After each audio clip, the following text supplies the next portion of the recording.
is a madman.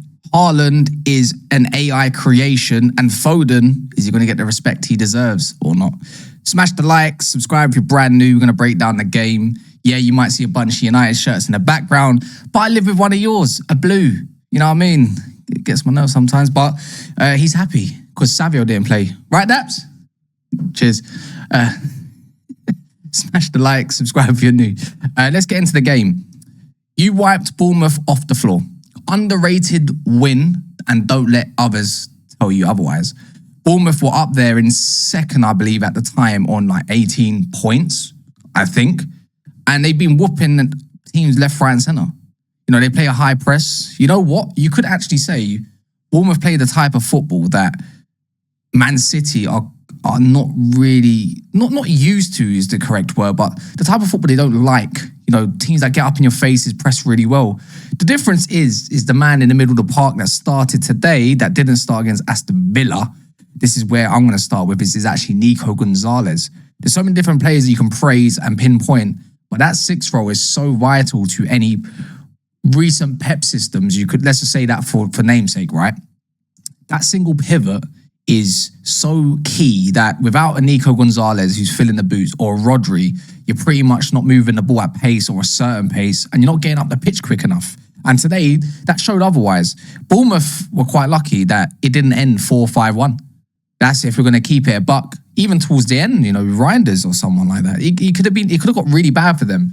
And he got absolutely outcoached and outclassed by the Man City faithful. Simple as that. This is an emergency meeting, guys. It might be over. Pep Guardiola might be watching my videos. Now, I'm not going to gas myself up too much. We're going to get into what my prediction was for this game and how it was nearly spot on and how you man should be subbing because we just hit 49k on the road to 50. But today we're going to discuss Manchester City against Bournemouth. All the players who played well, who played not so well, I suppose, if any at all, because I'm going to be real, guys. This was a statement performance from Manchester City. Now, we'll start with, of course, my prediction video. What did I say? I said, Man City, this will be a statement performance because if they finally allow Cherki to start, it's a long day. Lo and behold, Cherki starts. The guy grabs 2 assists. And I don't even know where we begin. Obviously, you might think that's a pretty straightforward thing to say, but let's not forget the last time, or rather the first time, I guess, Cherki started and made his debut for Man City as a start against Spurs, it was a hall of shame. Today, this is why I said it. I've seen a little few cameos here and there. He adjusted life in the league. I said it. He's going to cook today. People kept on saying, oh, you're just saying that because it's your mate. Oh, because you got the pictures with him when you went to Lyon or whatever. I don't care. Well, I do care about that. That's a very cold experience. But I'm watching with my eyes. Rayan Cherki, the key difference between him and anyone else on that City team is his first thought at every time, find Erling, find Erling, find Erling. We're going to get into it because, funny enough, minute 1, actually, Bournemouth took the lead, right? The ball comes across, Krupi finds his way in. However, he was maybe, I don't know, a half a foot offside or something like that. But it was alarm bells, warning signals for Manchester City because in that first 5 or 10 minutes, I want to say, it was all Bournemouth. They were pressing really high. Semenyo was taking on players. It was looking quite dark for Man City. But then I think they kind of weathered that storm and they started to take control of the game. And this is where I want to now start giving the plaudits to the Man City players because there was a chance where Trufe of Bournemouth, he's breezing down, bombing down that left-hand side even. Next thing you know, Mateus Nunes, bang. I think Manchester City are probably the biggest challengers to Arsenal in the league this season. Now, I do think Arsenal win the league, and it looks like Arsenal are running away with the league because Arsenal just aren't conceding goals, and it feels like Arsenal won't lose. But I'm saying this as a Manchester United fan, and I can't believe I'm saying this as a Manchester United fan. While Arsenal are maybe the best and most complete team in the league, because Pep's sort of adapting the City side and changing it up, I think Manchester City are the best team to watch in the league. I think on the eye, based off the aesthetics, based off the football they play, I think Manchester City are the best team to watch in the league. I think a front four of Cherki, Foden, Doku, Haaland is just deadly. I think that is ridiculous. I think the amount of chances that they were creating today against the Bournemouth side that are in very good form, or a second before today's game, is telling. I think Cherki, every time he comes on the pitch, he's creating chances. He's making Wirtz look a bit silly. This not getting Wirtz and getting Cherki is looking big for Manchester City. Doku was phenomenal today. No goal and assist, but Doku's been so good this season, and Pep's had him playing closer to goal. Cherki and Doku were coming more central. Foden, maybe not getting the goals and assists this season, but there's been so many goals City have scored this season where Foden has played a big part in it, and he's not actually getting the credit for that he deserves. Nico Gonzalez is looking like a little Rodri this season. There was a lot of talk about Nico Gonzalez in the summer, but he's been really good. Nico O'Reilly might be the most underrated player right now, not most underrated, but top 10 most underrated players in the league right now. I think the form he's in is phenomenal. All this talk about Lewis Skelly at left back, but the best young English left back has been Nico O'Reilly this season. And I hate to say this as a Man United fan, but I think this Manchester City team, this lineup is incredibly exciting. Like, if you are a Manchester City fan and you see that front four, that is a really exciting front four. City have the most goals in the league this season. And I've got to give Pep big credit for that, because he knows that Doku will be better if he can come inside a bit more as a 10. Cherki can come inside a bit more as a 10. If he was asking Doku and Cherki to hold the touchline, it could be a very different game, but he wasn't. He was giving them free roams and licenses. And the football that Manchester City were playing today, it was good football. It was attacking football. It was incredible football. And the Premier League's been under a lot of criticism lately. You know, the football's been crap. This has been crap. This has been boring. But I do think City are the best team to watch. Cherki and Haaland. As an Arsenal fan, I'm going to give it to them. They look quality. They look absolutely incredible. The way that they play the game, the way they bounce off each other, it's unreal.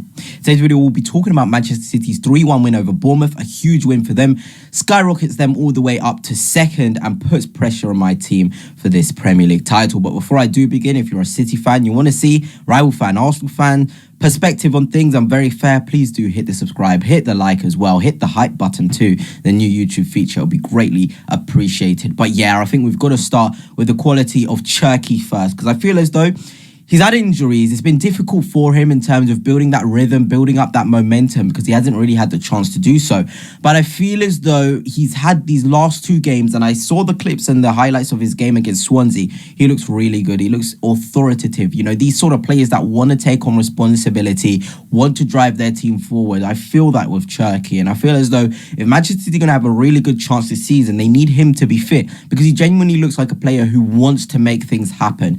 Even we could talk about, you know, the assists, which I'll get into in a minute, but he was trying stuff in the game against Bournemouth. Even if they didn't come off, he was trying things, you know, in terms of he'd try a little through ball to Haaland, wouldn't work. He'd try a switch, maybe it wouldn't work. He'd try and dribble through the middle, maybe it wouldn't work. But the fact he's trying that in the first place is a testament to his ability and his confidence, because this is the Premier League. You can be easy to sort of shy away from things, and I think Wirtz is a victim of this, where he's not really doing his own game. And there's been a lot of talk of Cherki versus Wirtz and all of this other stuff, but I feel as though something which is putting Cherki ahead of Wirtz right now is his confidence to try things. He doesn't care if it goes wrong, because he knows, oh, it's going to go right at one point for me. And those two assists he got today were an example of that, because he'd been trying that a lot of times in the match and it wasn't happening, but he kept on going, and ultimately he's the key to this team winning today's game. And we can talk about Haaland's quality in the finish, and he's an absolute machine, an absolute monster. But the awareness from Cherki for those two assists is incredible.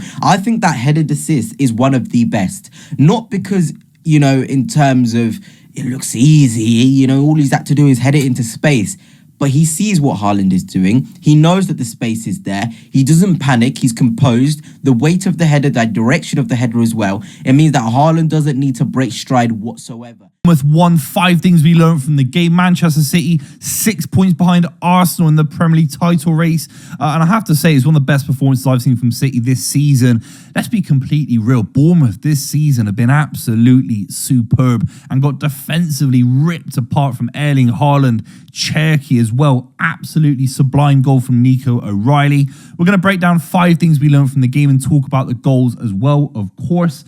You have to say in the first half it was as fluid, as dynamic, as open play as I've seen from Manchester City maybe this season. And that comes down to who's playing on the right. Cherki, what a talent. Anytime he gets the ball, he's trying little flicks, he's trying to carry it a little bit and then give it off. He isn't going to beat you with raw pace. He's not going to take on the outside like Doku, but having that contrast, that juxtaposition between Doku off the left, who's always going to take on the outside and try and beat you, and obviously every now and then he can cut in. Whereas Cherki can float around in that midfield, tuck right in, and link up play on the kind of the inside swing of his pass outward. To be a little bit scared of City. 3-1 against Bournemouth at home on Erling Haaland on the score sheet. Again, Rayan Cherki, absolute baller today. We'll talk about the game or analyze the game because Pep Guardiola is changing the way he plays football, the way he approaches games, which makes him a very dangerous team in the Premier League. Of course, they are second on the table. Now we'll talk about that. We'll talk about their chances of actually challenging for this title. Of course, but before we go on, make sure to like the video. If you are here for the first time, make sure to subscribe to the channel. Like the video if you're here. Your like goes a long way.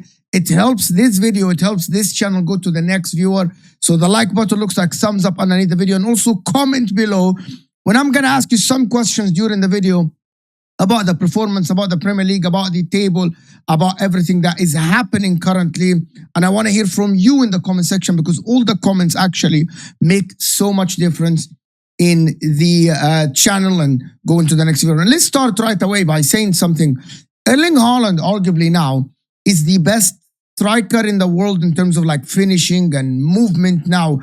He's just a pure number 9. You give him the ball in front of the goal and he will not miss. Of course, I'm going to give credit to Rayan Cherki in this game, of course, because he was absolutely a baller. He assisted Haaland for his 2 goals. Of course, and Rayan Cherki played a role that is a little bit different than what we thought he would be playing. He's playing not as a right winger and not as a 10, but someone who's floating everywhere on the pitch. And that gives him freedom and that gives him, and Pep Guardiola gives him the freedom to roam around the in the opposition's half. But also in the same time, he contributes defensively. I'm going to start by Rayan Cherki for a couple of reasons. The reason why I want to start by him, because I think he's the one that made the difference today on and off the ball. Couple of things that you notice about Rayan Cherki, and I want to ask you this. I know that Erling Haaland won man of the match, but I thought in terms of a performance overall, I thought Rayan Cherki was flawless. Was absolutely ridiculous and amazing. A lot of people compared him to Wirtz because Man City were in for Wirtz, and then when they missed out on Wirtz, they went for Rayan Cherki for like third of the price. Value for money, Rayan Cherki now we're seeing him play. He's absolutely amazing. As a bowler on the ball, he doesn't lose the ball often. He dribbles with ease. He passes with ease. The intricate passes between him and Phil Foden, which is going to give a shout to Phil Foden today, because even though Phil Foden got an assist for the Nico O'Reilly goal, we speak about Nico O'Reilly,